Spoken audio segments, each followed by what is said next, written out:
If you have knee pain and you need to reduce knee flexion, but you still want to work those quads, this is a great squat variation to include. Hey guys, it's Corey from Redefining Strength, and today I want to share with you 5 bodyweight squat exercises you can do, and none of them are the pistol squat. While the pistol squat is an amazing move, it's a very advanced movement that requires not only more strength, but also more mobility than we often realize. So today I want to share with you 5 variations of the squat you can do to advance that basic bodyweight movement and even work around some common mobility restrictions. The squat is a great lower body compound exercise to work not only your quads and adductors, but also your glutes and hamstrings.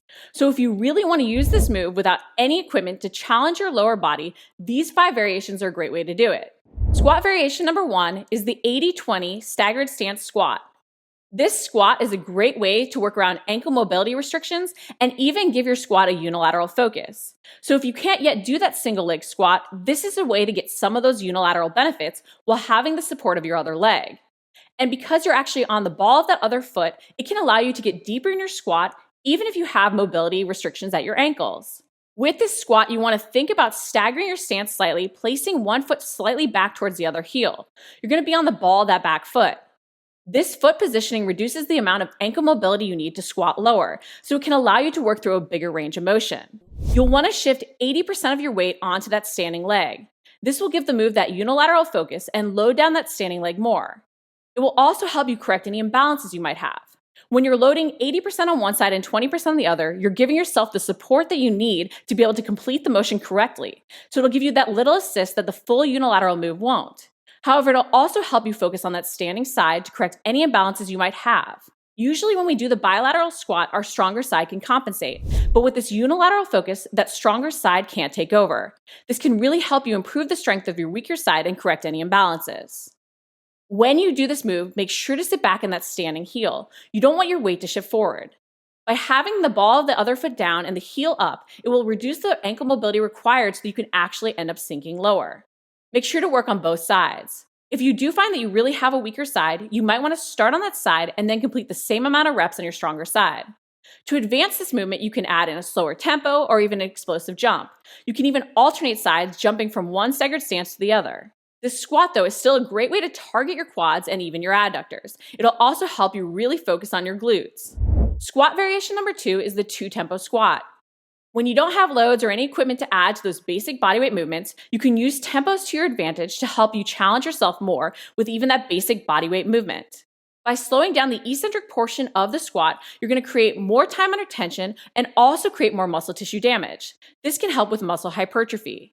You'll then explode out of the bottom of the squat and really work on that explosive power. By slowing down the eccentric portion of this movement, you can also focus on your landing mechanics. Often when we land with squats, that's where we can actually get injured and end up with knee or ankle pain. So when we slow down the landing and really focus on slowing down our lower down to the bottom of the squat, we can make sure we're correctly loading our glutes and our quads. The 2 tempos will not only challenge your mind, but help you focus on those landing mechanics as you make the move more challenging. More time under tension is a great way to advance a basic movement. And by adding in that explosive jump, you can work on your power and really work on recruiting muscles efficiently and effectively. To be more explosive, we have to have a better mind-body connection. So really make sure that you're trying to explode up as high as you can, as quickly as you can, and then slow down that lower down. Beginners might not sink as low in the squat, and they might also choose to use the slow lower down without the explosive jump. You might find that instead, you simply move quickly to come up onto the balls of your feet without actually leaving the ground. But you can still use the 2 tempos to your advantage. Squat variation number 3 is the Sumo Squat. We can target the muscles of our lower body in different ways by changing not only our stance width, but also the rotation of our hips. By externally rotating our hips and placing our feet wider, we can target our glutes and adductors more with the Sumo Squat.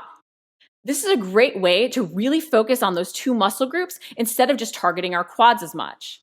While the basic squat is a great adductor move, that wide stance and external rotation of our hips only hits those muscles more. It's also a great way to focus on your glutes. When we externally rotate our feet and turn our toes out, that will help us really activate those glute muscles.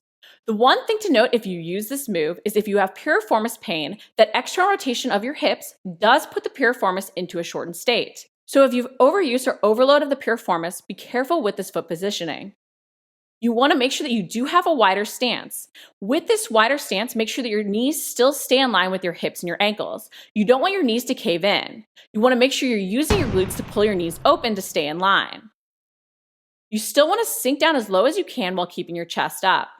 Don't turn your feet too far out. That can also create misalignment of your knees. Make sure that everything stays in line and that your feet are slightly pointed out at about 45-degree angle. You do want that wider stance as well. However, make sure that you're not standing so wide that you can't sink as low.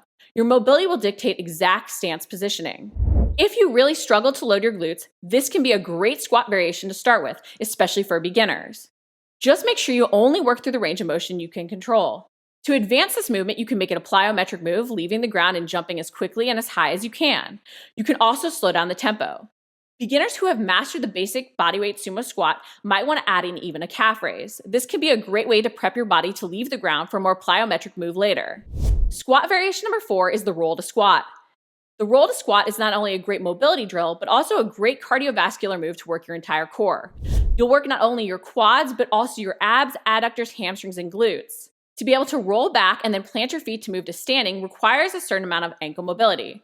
So beginners might need to use more momentum to start.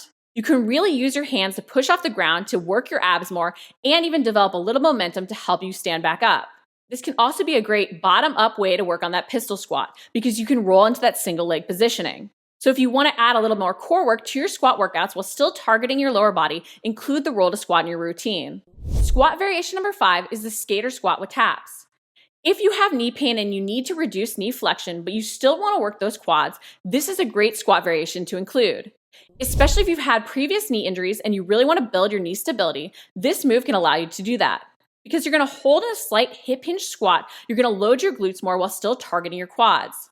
You'll then perform taps with one leg being the standing leg that you balance on. You can tap forward, backwards, or even to the side. This will help you improve the stability of the knee of the standing leg, while still working your quads, adductors, glutes, and hamstrings. Even if you're a more advanced exerciser who can perform the full range of motion on the squat, this is a great way to spend some more time under tension and really challenge your legs. Holding that skater squat on one side as you perform the taps really burns. So whether you need a way to reduce active knee flexion to really target your legs, or you want to spend some time under tension, this isometric variation of a squat movement is a great way to do that. Because you're also holding on that standing leg as you touch in a variety of positions, you're going to focus on each side independently. This can be a great way to correct any imbalances if you do find that you have an issue or injury or stronger side that tends to want to take over.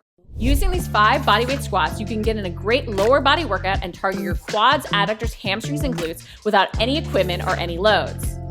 If you like the video, make sure to like it, comment below if you have any questions, and subscribe. We're posting new videos each week.